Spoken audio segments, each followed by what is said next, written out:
Si tu veux faire du vrai speed ramping, alors tu dois le faire dans After Effects. Et t'en fais pas, c'est beaucoup plus simple que tu ne le crois. On se retrouve dans After Effects et on va aller créer donc une nouvelle composition. Tu l'appelles comme tu le souhaites, avec les paramètres que tu souhaites. Donc si tu tournes sur les réseaux sociaux, tu le mets en vertical. Si c'est pour une vidéo YouTube par exemple, tu le laisses en horizontal. Moi je vais le laisser en 4K et 25 images par seconde. Ensuite, on va simplement importer le clip dans la timeline. Et là, tu vois donc que ton clip se joue normalement. Donc c'est un clip à 25 images par seconde. Tu vas voir que le speed ramping, c'est quand même différent que sur Premiere Pro. Si tu n'as pas vu ma vidéo sur le speed ramping sur Premiere Pro, je t'invite à aller cliquer ici au-dessus. Mais honnêtement, tu as plus de possibilités sur After Effects. Et en vrai, tu vas voir que c'est super simple. Ce qu'on va faire directement, c'est qu'on va faire un clic droit, temps, et là, on va activer le remappage temporel. Tu vas voir qu'After Effects a créé maintenant 2 points clés aux 2 extrémités de ton clip. Donc si on joue le clip normalement, tu vois qu'il joue normalement sans aucun changement de vitesse. D'accord ? En fait, ces 2 images clés vont te permettre soit de ralentir ton plan, soit de l'accélérer. Et pour ça, c'est très simple. Je vais prendre l'image clé qui est tout à droite, et là, je vais la tirer tout au début de mon plan. Par exemple, ici jusque 2 secondes. Donc tu vas voir que là, mon plan s'accélère et là, il se coupe. Pourquoi ? Parce que je suis simplement arrivé à la fin en fait. Donc il n'y a plus d'image, ce qui est logique. Vu que je l'ai accéléré, eh bien maintenant mon clip dure plus ou moins 2 secondes, comme tu peux le voir ici. Pareil, si je le redéplace à 4 secondes, donc là, j'accélère toujours mon clip, mais de manière beaucoup moins rapide de ce que je viens de faire. Donc si je te montre, tu vois que mon clip est accéléré, mais de manière beaucoup moins rapide. Et là, boum, ça s'arrête parce qu'on est arrivé à la fin de notre plan. D'accord ? Mais ça marche aussi pour le ralentir. Comme tu le vois, mon clip, normalement, a une durée de 7 secondes et demie. Mais si je prends cette image clé-là et que je la mets, par exemple, à 11 secondes, donc là, tu vois que mon plan est ralenti. Tu vois que c'est un peu saccadé. Pourquoi ? Et là, je t'invite à aller voir la vidéo que j'avais faite sur les bases de la vidéo. Ça se ralentit, en fait, car le plan que j'ai importé dans ma timeline est un plan à 25 images par seconde. Et donc, théoriquement, tu ne peux pas le ralentir. Sinon, tu as ces saccades. Si j'avais pris par exemple un plan à 50 images par seconde, là, j'aurais pu le ralentir jusqu'à x2. Mais en gros, retiens ici le principe. Si tu prends cette image clé-là et que tu la rapproches, tu vas accélérer. Si tu l'étires, tu vas ralentir ton plan. Maintenant, si tu veux créer quelque chose de fluide, eh bien, ce que tu peux faire, par exemple, ce serait de prendre tes images clés, les sélectionner, faire un clic droit. Tu vas dans Assistant d'images clés et là, tu peux mettre lissage de vitesse. Donc, tu vas smoother tes images clés.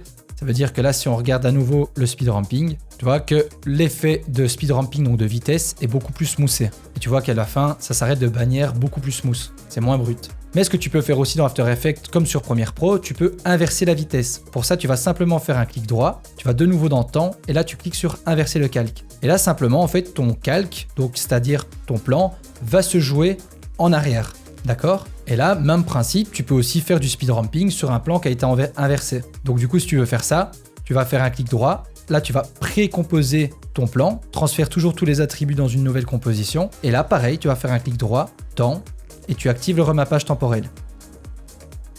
Donc ça, c'est la base. Ça s'apparente un peu à la méthode 1 que je t'ai montré dans ma vidéo sur le speed ramping dans Premiere Pro. Mais l'intérêt d'être dans After Effects, tu comprends bien, c'est d'aller un peu plus loin que ça. Donc là, on va revenir sur une base propre. Donc j'ai importé mon clip sans remappage temporel. Je vais aller l'activer. Clic droit, temps, activer le remappage temporel. Et une fois que j'ai fait ça, je sélectionne donc remappage temporel ici et je vais cliquer sur l'outil graphique que tu vois là, l'éditeur de graphique.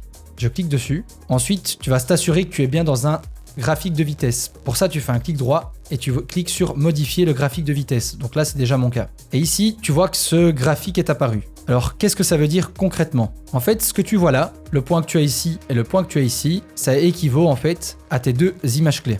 D'accord ? Donc jusque là, tu n'as rien fait encore au niveau du speed ramping. D'accord ? Sur le côté, tu vois des secondes. 1 seconde / seconde.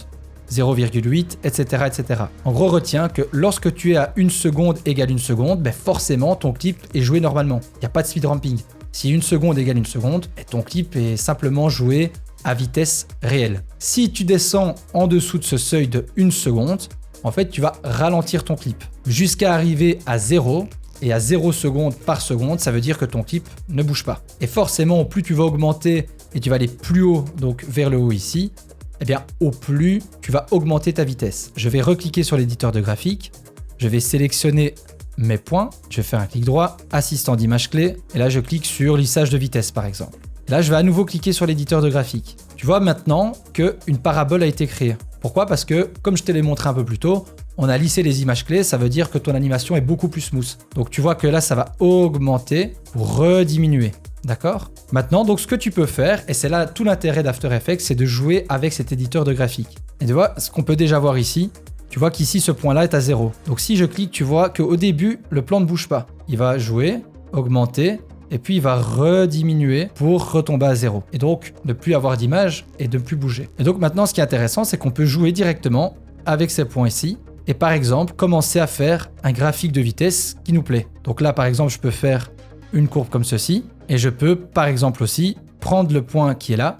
Je reste appuyé sur Maj ou sur Shift. Assure-toi que ton magnétisme est bien activé. Et là, je peux le tirer pour accélérer ma vitesse. Parce que si tu regardes maintenant, je sors de l'éditeur graphique. Tu vois que mon image clé ici s'est rapprochée. Parce que j'ai tiré ce point-là vers la gauche. Je vais te montrer. Si tu regardes bien, on est à plus ou moins 5 secondes et demie ici pour cette image-là. Je retourne dans l'éditeur de graphique. Je sélectionne à nouveau ce point clé ici.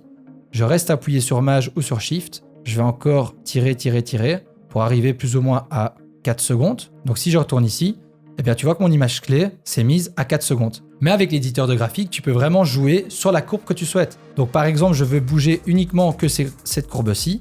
Je vais sélectionner mon point ici, je vais prendre la manivelle. Et là, ce que je peux faire, c'est par exemple monter vers le haut pour que l'animation commence déjà avec une certaine vitesse. Comme je te l'ai dit, si tu es au-dessus de 1, ton plan va être accéléré. Et là, je souhaite faire, je fais totalement au hasard, je fais une courbe comme ceci. Donc ça va augmenter super vite et puis ça va fortement diminuer. Mais moi, je ne veux pas que ça arrive à 0, je veux que ça arrive par exemple à 1. Et donc là, par exemple, maintenant, quand tu regardes, si je clique, tu vois que boum, tu accélères fortement au début et après tu vas rediminuer pour arriver à une vitesse normale, c'est-à-dire à une vitesse de 1. Donc tu vois, il n'y a rien de compliqué, c'est vraiment hyper simple à faire, c'est hyper simple à travailler.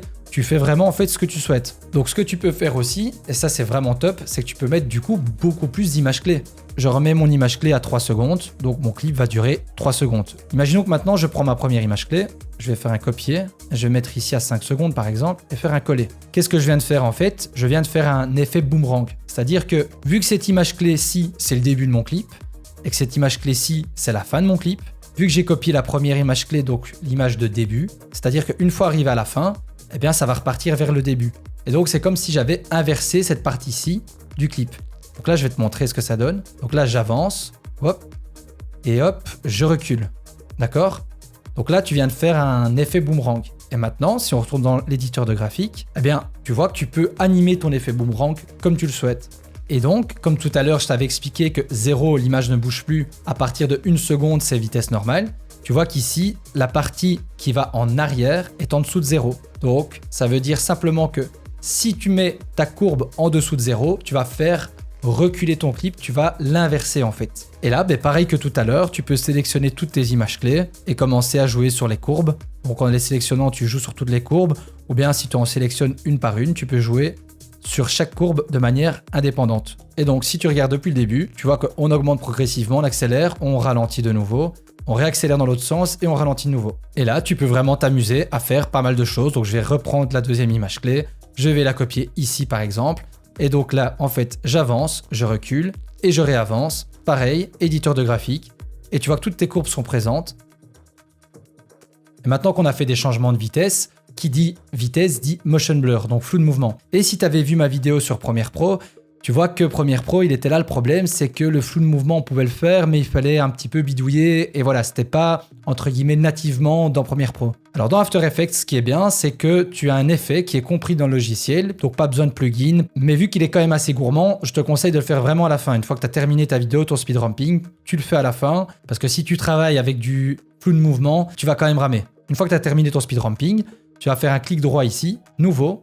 Et là, tu vas choisir calque d'effet. Donc, c'est vraiment comme sur Premiere Pro. Assure-toi que ton calque d'effet est bien au-dessus. On va aller dans Effet et tu peux mettre flou de mouvement. L'effet s'appelle donc flou de mouvement des pixels. Tu vas le prendre et tu vas le glisser-déposer sur ton calque d'effet. Et là, la seule modification que je te conseille de faire, c'est au niveau des échantillons obturateurs. Tu les passes à 36. En faisant ça, tu vas voir que du flou de mouvement est apparu. Si je clique sur ma page, que je regarde éditeur de graphique, logiquement, ici, on doit avoir du flou de mouvement, étant donné qu'on prend de la vitesse. D'accord ? Donc tu peux voir ici sur le bord de l'image que tu as du flou de mouvement. Et là, je vais te le montrer. Si je désactive le calque d'effet, tu vois que c'est devenu net. Si je le réactive, tu vois que c'est flou. Donc tu vois, c'est beaucoup plus simple que dans Premiere Pro. Et After Effects va lui-même mettre du flou de mouvement là où il en faut. Si je retourne dans l'éditeur de graphique, là ici, on va être pratiquement à l'arrêt. Donc si je me mets là, il ne devrait pas y avoir du flou de mouvement ou du moins pas trop. Donc si je suis ici, regarde sur les bords de ton image, je vais enlever le calque d'effet et tu vois que rien ne se passe. Étant donné qu'on est quasi sans vitesse, eh bien évidemment, il y aura beaucoup moins, voire pas du tout de flou de mouvement. Maintenant, tu sais comment faire du speed ramping dans After Effects. Si tu as des questions, pose-les-moi en commentaire. Et comme d'habitude, si cette vidéo t'a plu, je t'invite à liker et à t'abonner. C'était Mike et je te dis à la prochaine. Ciao!